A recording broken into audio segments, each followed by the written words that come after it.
आखिरकार ये योजना क्या है। तो इस योजना के तहत किसान को अपने ट्यूबवेल या कुओं से अपने फसल की सिंचाई करने के लिए अगर वो पाइपलाइन की खरीद करते हैं तो सरकार के द्वारा उसके पाइपलाइन की खरीद करने में जो खर्चा आता है उसका 50% अनुदान के रूप में किसानों को दिया जाता है।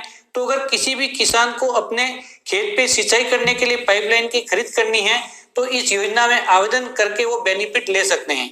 अगर किसी किसान को इस योजना का बेनिफिट लेना है तो उसके लिए कुछ पात्रताएं निर्धारित की हैं। अगर उस श्रेणी के अंतर्गत वो आता है तो वो आवेदन करके इस योजना का बेनिफिट ले सकता है। तो आइए दोस्तों जानते हैं कि कौन कौन से किसान इसके अंदर आवेदन कर सकते हैं। तो अब हम जानते हैं कि कौन कौन से किसान इसके अंदर आवेदन कर सकते हैं। तो पहला पॉइंट है, किसान के नाम की कृषि योग्य भूमि उसके खुद के मालिकाना हक की हो तभी वो आवेदन कर सकता है।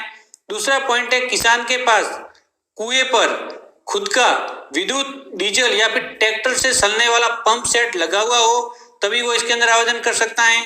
तीसरा पॉइंट है कि किसान के पास अगर सिंचाई का स्रोत नहीं है उस स्थिति में वो अन्य किसान से जिसके पास सिंचाई का स्रोत मौजूद है उससे अगर पानी लेता है और उस मामलों में अगर वो पाइपलाइन स्थापित करता है तो जिस किसान से वो पानी ले रहा है तो उस किसान से एक प्रमाण पत्र लेगा कि वो किसान लगातार उससे पानी देता रहेगा। चौथा है, किसान ने पूर्व में कभी भी इस योजना का बेनिफिट ना लिया हो। और पांचवा पॉइंट है, अनुदान हेतु किसान का जन आधार कार्ड बना हुआ हो। अगर इन पांचों पॉइंट को पूरा करता है तो कोई भी किसान इसके अंदर आवेदन कर सकता है। अब दोस्तों हम बात करते हैं कि सिंचाई पाइपलाइन बिछाने पे सरकार के द्वारा कितना अनुदान दिया जाता है। तो अगर कोई किसान लघु व सीमांत श्रेणी का किसान है तो उसकी लागत का 60% अनुदान के रूप में दिया जाता है, जिसकी अधिकतम सीमा 18,000 रहती है कि जो 60% जो बन रहा है वो 18,000 से अधिक बन रहा है तो भी 18,000 रुपए ही उसको दिए जाएंगे। इसी प्रकार से अगर कोई अन्य किसान इसके अंदर आवेदन करता है तो उसकी लागत का 50% या फिर अधिकतम राशि 15,000 रुपए का उसको अनुदान मिलेगा। मान लो कि किसी अन्य किसान के 32,000 रुपए खर्चा आया तो उसका 50% कितना बनता है, 16,000, लेकिन उसको 15,000 ही मिलेगा क्योंकि इसकी अधिकतम सीमा 15,000 निर्धारित कर दी गई है।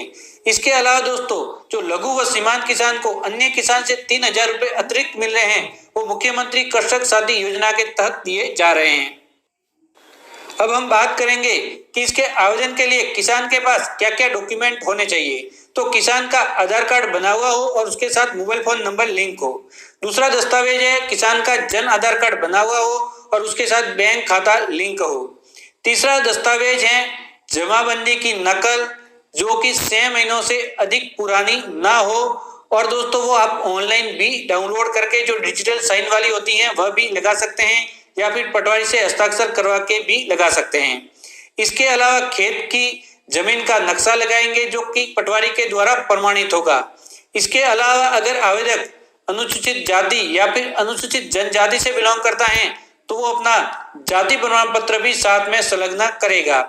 इसके अलावा किसान के बैंक खाते की पासबुक भी यहाँ पे लगानी होगी। ये सभी डॉक्यूमेंट किसी किसान के पास हैं तो वो इस योजना में आवेदन कर सकता है।